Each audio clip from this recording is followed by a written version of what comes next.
Hey Marky, I got everything set up here at my kitchen counter. I'm just going to walk you through how to make the onion earmuffs. Okay, so you got your onion. Honestly, it doesn't even matter if it's yellow or white or red. Just a moderately sized onion, probably big enough to cover your ear when it's halved. So you're going to want to cut it lengthwise, this way, just down the middle.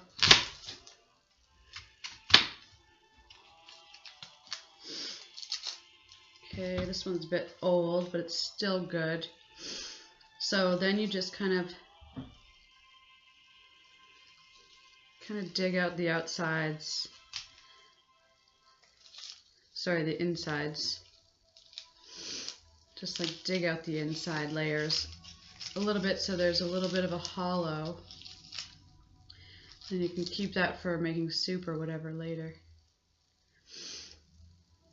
Should be a little bit easier than this, but I think where this is an old onion, it might have something to do with it.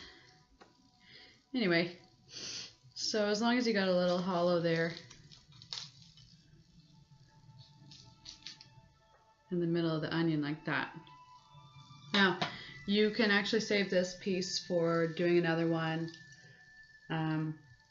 You can do like a couple of these a day if you like. Okay, so what you're going to do with this one, you can leave the skin on.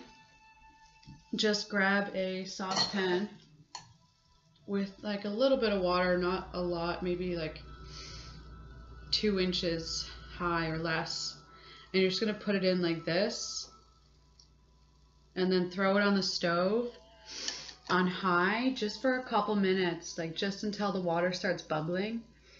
That's just to get the warmth and the vapors of the onion out, and so that it's like, not so that it's super squishy, but just so that it's warmed up basically. You can even microwave it if you want, but I wouldn't recommend it because microwave kind of kills the energy of food.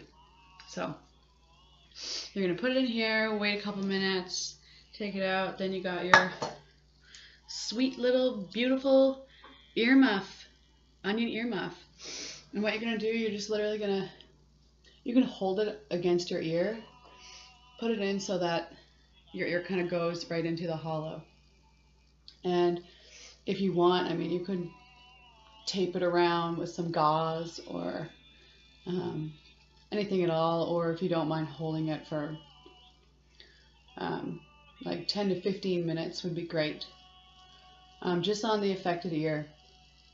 And then this, along with your antibiotics, should be good. Oftentimes ear infections in adults are actually not caused by bacterial infections, which is hilarious because we just prescribe antibiotics for bacterial infections all the time, which makes sense. But if ear infections aren't bacterial, they're more viral, in adults especially, then sometimes it just doesn't make sense that we're prescribing antibiotics. Anyways, so try this out. I got another thing for you too, I just want to show you. So you got your olive oil, just make sure it's extra virgin, preferably organic, but you win some, you lose some. Just put about 2 tablespoons in a shot glass or in a small bowl. Probably better in a shot glass, so that you're going to add the garlic to it and then leave it overnight. And it's going to make a really, really nice garlic oil that's actually safe for you to drop into your ear, as long as your eardrum is not ruptured. So sometimes the eardrum ruptures. That's like a common thing if you fly, or sometimes with infections it'll rupture if you have a lot of fluid buildup behind the ear. And sometimes you'll know because you hear a pop.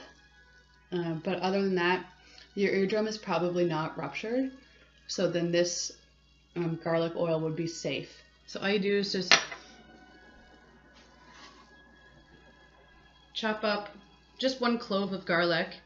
I keep my garlic in the freezer, and it's honestly, it still maintains its integrity. And I've had this piece of garlic in the freezer for literally like, I don't know, 6 months, and it's still fine.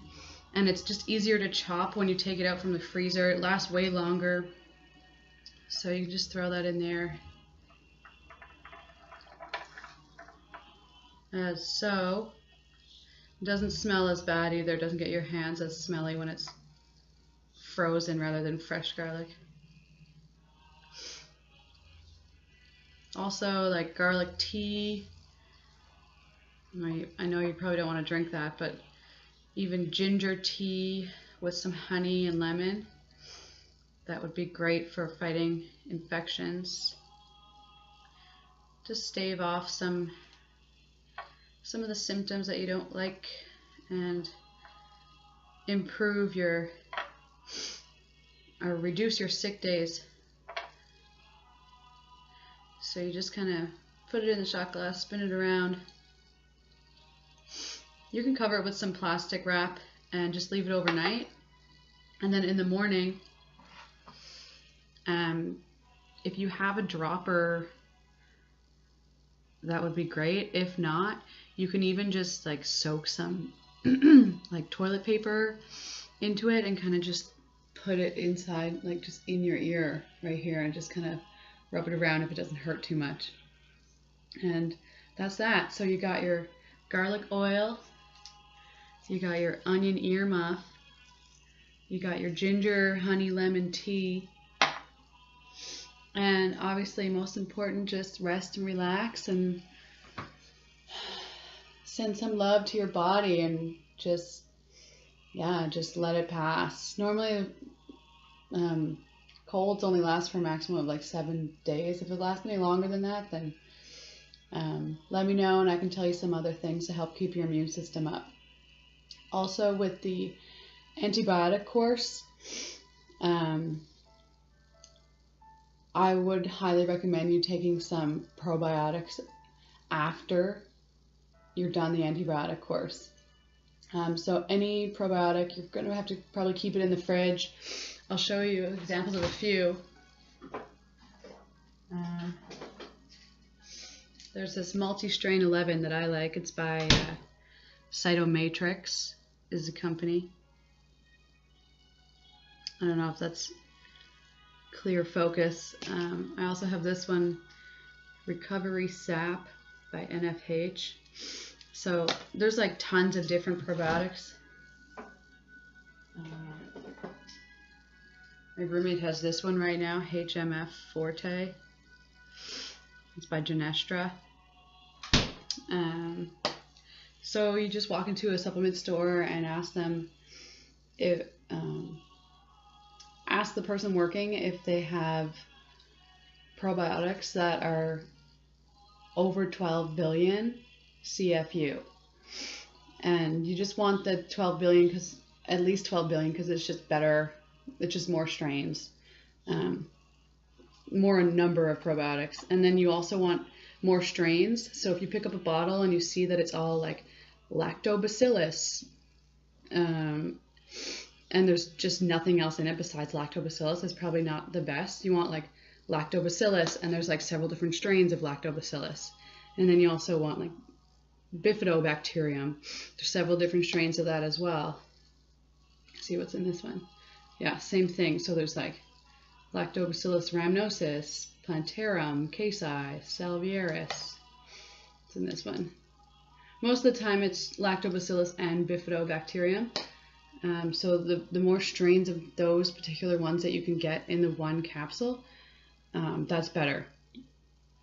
Normally probiotics are pretty expensive as well, but it's worth it. And most bottles come with like either 60 or 30 caps, which is a month or 2 months supply. So you just take one a day, and it's really good for your digestion, for your helping your immune system, for nutrient absorption in the intestines. Okay, buddy. Hope you feel better. And this was a pleasure making this video, and I might just upload it to YouTube and see what happens. Okay, I love you. Bye.